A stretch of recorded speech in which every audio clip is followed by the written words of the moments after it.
Hello and welcome to another episode of Ken Training. Today's training is going to be on water heater maintenance.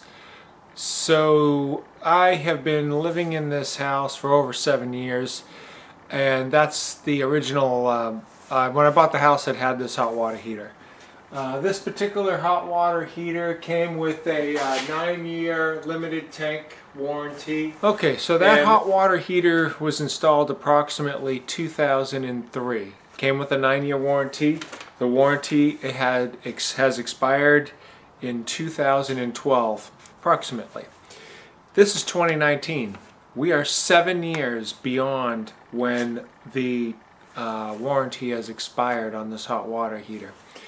Now, one of the reasons why I'm getting a good life expectancy out of this, and probably the only reason, and I'll explain that in just a second, is because I'm changing out the anode rod. The anode rod, A-N-O-D-E rod. Let's see here. This one here, I got it at the Home Depot, and it's a 45-inch, and here is the price. Let's see, it was $34.95 plus tax, and there's the let's see if I can give you the SKU number here on this. Hold on. SKU number, where are you? There it is. Okay, so right there's the SKU number. 45-inch anode rod, $34.95. My total price out the door, $37.66. Alright, so over here you can see that I replaced the anode rod 4 years ago. So it'll be interesting to see what it looks like. So then in 2015 I did that. Over here is my model and serial number. Who's this manufacturer? Oh, this is a GE. So it's a GE Profile Smart Water Heater, and there is the model and serial number right there. Now you should, alright, first of all, I did not install this. If I had installed this, I would have a pan underneath the heater, discharging the water, draining it out of the house.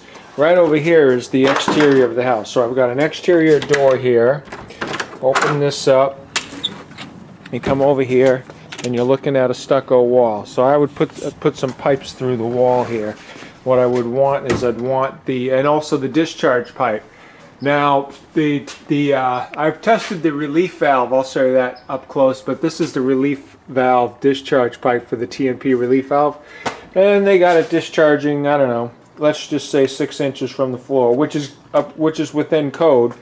The thing is, though, is that when it discharges right there. Now, luckily, I'm on a raised garage, so it's not going to go back towards the house, but there is some drywall right there, so it would touch that drywall. Not a huge deal, but I would have to replace that. So, and also, if it was discharging constantly because the thermostat ran away from me, this would just kind of flood out the garage. You know, I do have a workbench sitting on the ground here in wood, and I got some boxes and stuff here. Not too much stuff, a little bit of wood back there, but it wouldn't be a bad idea to take this discharge pipe and also bring it outside. So this way, if I do have a discharge, it discharges outside of the residence. And if there was a water heater leak, that discharged outside of the residence. So anyways, that's those two things. Now here, another thing that you should do that I don't do is your drain valve. This is the drain valve that came with the hot water heater, and it is a POS. And so it leaks when you try to blow it down. So I put a note on there for myself. This valve does not shut tight. You know, do not blow down. Put my initials on it, and I put the date on it. So this way I don't have to. So I don't mess around with that. So one good thing about this hot water heater is that the dip tube, which is the part that the cold water line comes down in, it must really circulate well here, because I guess I don't have a lot of buildup. But today's job is going to be on the anode rod, and let me show you where that is. That is up here. And here's the top of the heater, And the anode rod is right here. So the reason why I had to get the one that's in sections right there, 45 inches in 3 pieces, is because there's only so much distance between the top of the hot water heater and my ceiling right here. So there's no way I could have a 45-inch rod going in this way. I got a breaker bar right here so I can do the job. There's a socket on here that is, yeah, I'm sure it's 1 1/16. Let's see if I can show it to you. Alright, so here's the socket that I'm going to use to get that off, and it's kind of a universal size. 1 1/16 of an inch is the size of the socket, and I got it on, again, a breaker bar. So I'm going to, first I got to do a couple of things. First thing I'm going to do is I'm going to take my thermostat from hot, and I am going to reduce that down to vacation, so that way it just doesn't start on me. That's the first thing I'm going to do. The second thing I'm going to do is I'm going to take that cold water valve and shut it off. I don't need that expansion tank. I'm going to shut that off, and then I'm going to open up a sink to bleed this pressure off. Alright, so first thing I'm going to do is take this incoming cold water line and shut that incoming water off. Get that off nice and tight.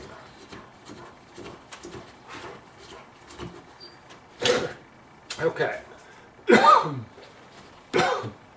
going to shut that off because I can just leave that charge alone. I don't care about that. Now I just want to bleed the pressure out of here. Alright, here's the sink. Here's the hot water valve. Open that up. Wait till there's a 0 static pressure state.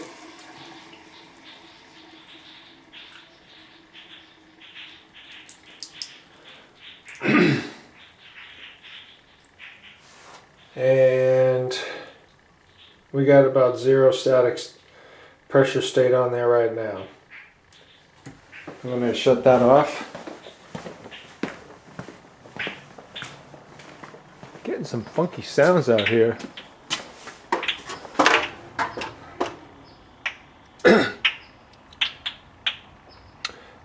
Alright, let me shut this off. That's the line. That's the hot water line going out. So right now we got no incoming and no outgoing water right here, and there might be a slight negative pressure, and that's that sound that I'm hearing on the hot water heater. Let me go ahead and break open that anode rod. Let's see what we got. Alright, I got it. It's coming out hand tight now. Let's see what we got.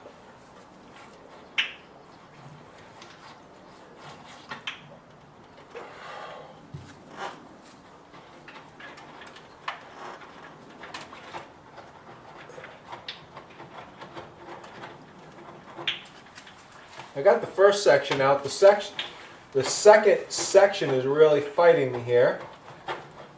I can't get it out. Oh wait, there it goes. Alright. I'll measure this out, compare it to the other one. I'm on. There it is. Alright. There we go. Clean this up. I'll clean those threads. Alright, so I took out the new one and I put it up against the one that I just took out so you can see what they look like. They're right around the same length, going back and forth. Here's a close-up of what a rod looks like that that's part of this situation. You know, these are sacrificial rods. They failed before the hot water heater, and then that's what the brand new section looks like. So as you lose the diameter, you lose the capacity of the anode rod. So I'm going to be taking a pipe cleaner and one of these here, and I'm going to clean off the threads on the top of the unit. And then I'm going to take some Teflon tape, which I got right there. So I'm just going to dope up these threads here on the new one with some Teflon tape, and then I'll just be able to put it back in and put this pack back in service. Alright, let me show you what it looks like here on the top.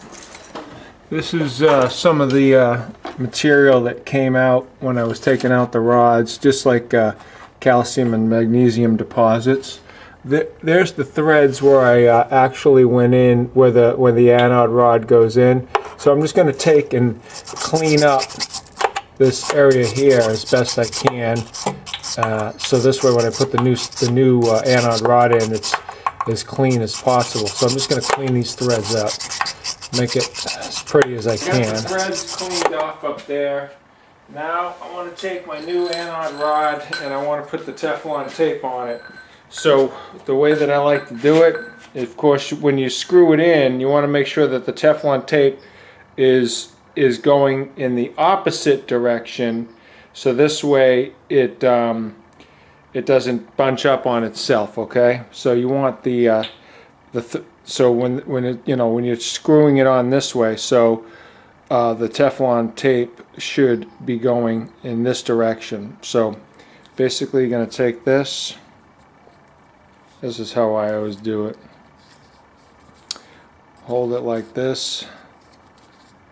So this way it's in your hand like this, folding away from you. Hold that there. And now, once you get it started, it's a little bit easier. Alright, like this. All the way around. And let's see, that's one wrap. We'll give this about 4 wraps. 2, 3, 4. So there's 4 wraps of Teflon tape. Then just hold it and snap it off.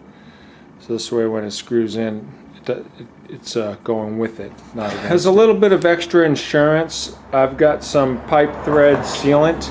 So what I'm going to do is I'm just going to take a little bit of this pipe thread sealant here and right over my Teflon tape I'm going to just put a small amount of this sealant here, and that is just going to give me a little bit of extra insurance that there'll be absolutely no leaks on this joint.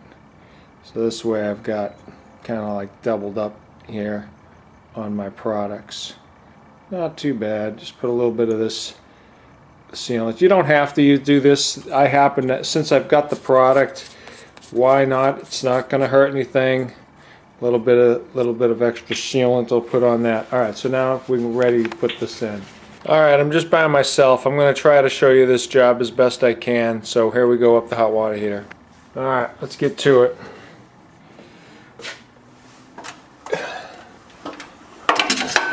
Alright.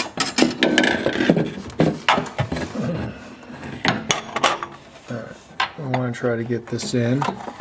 Now, I cleaned up those threads, but I've got a rag here. So what I want to do is I just want to take a rag and just kind of make sure that that's nice and clean. Just want these threads as clean as I can get them without going totally crazy. And that should be pretty good. Alright, now simply just take your anode rod, feed in the bottom piece first. There we go. Section number 1. Section 2.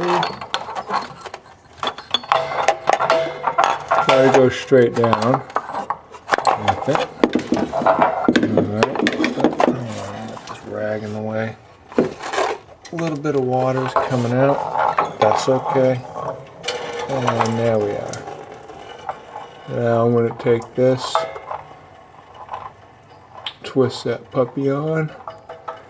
Let me grab my rag right here. Alright, I got it on as hand tight as I can, so now I got to get my wrench on it.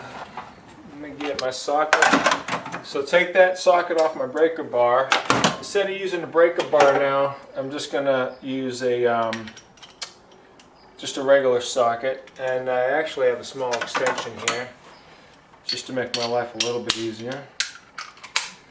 Make sure you're going the right way on your wrench. Righty tighty, lefty loosey.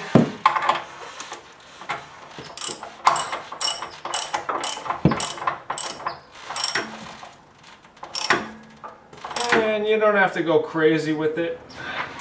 That's good. Alright, now that I got that, and I'm just going to clean off this calcium magnesium deposits up here.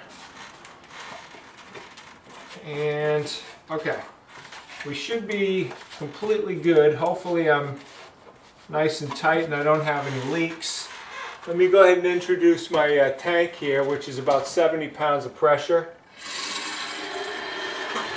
You can hear the water rushing in there. And now let's see if that is going to give me any leaks. Nope, no leaks there.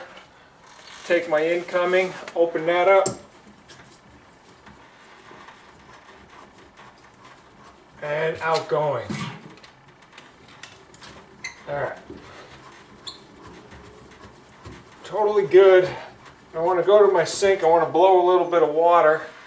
And I'm going to dry this off up here real good. Make sure nothing's there. And whenever I do a plumbing job, I always keep an eye on it for the following day. So tomorrow morning I'm going to come up back here and check on this, because your first 24 hours are your most critical on any plumbing job. This is just a standard operating procedure, especially for your own house. You're right here at your house. It's not a huge deal. Just poke your head up there and see if it's leaking. You might have a seeper that you just didn't catch when you did the job. I'm going to blow a little bit of hot water out of one of the sinks. So I'm going to take my thermostat. I want to put that back to normal. Alright, let's put this back to where it was, which was hot. Alright, I think the tank is still hot. It didn't light off. Alright, I'm running hot water here just to flush that out a little bit there. Doesn't have to be much, just wanted to get a... Alright, let's go up here and see if we have any leaks or anything. And there's a close-up. Oops.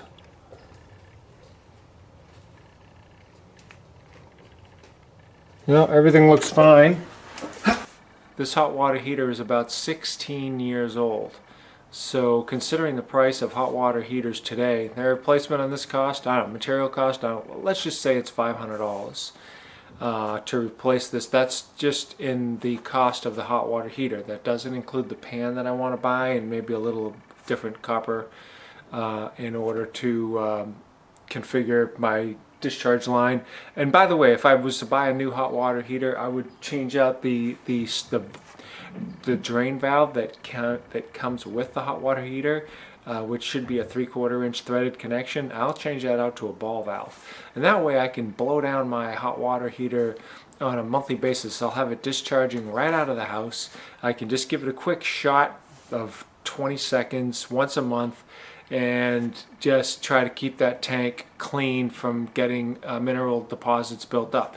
You can see the stuff I'm pulling out of the tank when I changed out the anode rod. So, and I'm not blowing this tank down because that valve is a piece of crap, and this thing's really on limited time. I know it's on limited time, but I'm just babying it out just because I don't feel like spending $500 or whatever the price is going to be. I'm just getting as much service life out of this hot water heater as humanly possible. If I can get another couple years out of it, great. You know, it was only $37.66 for me to get it to extend the life another 2 years, or whatever the case may be. I got 4 years out of that first rod, and the rod is still not. I've seen guys pull rods out when the rod coming out looks like a pencil. So this part here would be about the diameter of that. All right, so this, even though this is, you know, worn away, other guys have done it, and these things have been worn out to, I mean, they change them out a lot. So this, they never change them out. This particular one is 4 years old. So this is 4 years worth of sacrifice, we'll just say. 4 years worth of sacrifice, you know, eating away. So as it eats away, the diameter of this shrinks and shrinks and shrinks as the years go on. So if I was to hypothetically leave this in. If this tank was to keep going another 8 years, let's just say, this thing would look like, you know, get down to looking like that instead of this diameter. So anyways, that concludes the video. I do a bunch of videos. You can check out my channel, subscribe, hit the like button and all that good stuff on YouTube. I'll see you later. This is Ken signing out.